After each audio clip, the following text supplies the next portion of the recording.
Colony ash grew wheat. That was, more or less, the entire strategic value of the place. 6,000 people spread across a single temperate continent, terraformed slow and careful over 40 years until it could feed itself and 3 neighboring stations besides.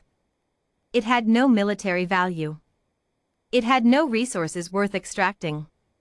It had a border dispute attached to it, the kind that had been simmering between Earth and the Yendari hegemony for longer than most of Ash's children had been alive, and which both sides had spent a decade agreeing, in principle, not to settle by force.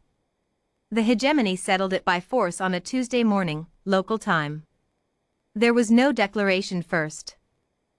Yendari warships dropped out of transit at the edge of Ash's system, crossed the gap in under 3 hours, and began a bombardment that didn't discriminate between the colony's defense satellites. There were 2, both decorative, and its grain silos, its schools, its hospital. By the time the attack ended, 11 hours after it began, Colony Ash had no working infrastructure left above the level of rubble, and somewhere close to 6,000 people were dead. The hegemony's official statement, issued before the dust had fully settled, called it a proportionate response to repeated border incursion, and noted, almost as an afterthought, that Earth should consider the matter closed. Earth did not consider the matter closed. Director Una Marsh had run Colony Ash's grain co-op for 9 years before retiring back to Earth 18 months earlier. She watched the casualty list scroll past on a public feed with her hands flat on the table in front of her, not shaking, not moving at all, until someone from the Outer Affairs office finally reached her by calm to ask, gently, if she had any names to confirm. She had 340. It took her 4 hours to read them all into the record. She didn't stop once. Admiral Conrad ASE watched the full list compile in real time from the Situation Room, the way he had with Reyes, the way the office had learned to expect him to. He didn't sit down this time. He stood, read to the end, and turned to the room. The hegemony wants the matter closed, he said. We're going to close it for them. All of it. What followed wasn't, strictly, a battle. The Yendari hegemony's core fleet was strong enough that any single engagement against it carried real risk, and Earth's planners knew it. So Earth didn't offer them one. The Reckoning fleet, built and launched inside 9 days from every shipyard Earth controlled, didn't move on the hegemony homeworld at all. It moved on everything else.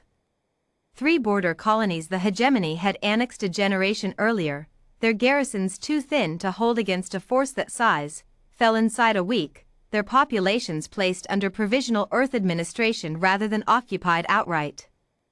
The trade relay at Corvena Gate, the single choke point through which nearly all hegemony commerce outside their home system passed, was seized intact and held. 2 mining consortiums operating under hegemony license in neutral space were quietly, legally, absorbed into Earth-backed contracts before the hegemony's own diplomats had finished drafting their first protest. None of it touched the hegemony homeworld. None of it touched a single civilian who hadn't been complicit in the order to fire on Ash. Admiral ASE was, in this as in Reyes, specific about that line, and the Reckoning fleet held it without exception. By the time the hegemony's War Council convened to plan a counteroffensive, there was almost nothing left outside their home system to defend. Every holding, every route, every asset that had made the hegemony a power beyond its own borders was gone, not destroyed, mostly, just taken, cleanly and all at once, the way the hegemony itself had once taken Ash's silos and called it proportionate. Their formal communiqué, when it finally came, didn't ask why. It asked what Earth wanted in exchange for stopping. Admiral Ace's answer was the shortest message Earth's diplomatic corps had ever logged. Nothing. It's already done. The hegemony kept their homeworld. They kept nothing else. What had been, for 2 generations, an interstellar power with reach across 19 systems became, in the space of 3 weeks, a single system with a closed border and a government that no longer had the resources to threaten anyone again. Colony Ash was never rebuilt as a farming world. The soil tested fine, the bombardment hadn't reached deep enough to ruin it, but nobody who'd survived wanted to plant wheat in ground that still turned up fragments of the old silos every spring. It became, instead, a memorial world. The continent stayed open and quiet, the way it had been before the terraforming crews arrived 40 years earlier, except for a single low building at the center of what used to be the co-op's main depot.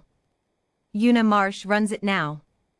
340 names are carved into the entry wall, with room left beside them for the rest of the list, 6,000, eventually, once the stonework crews finish.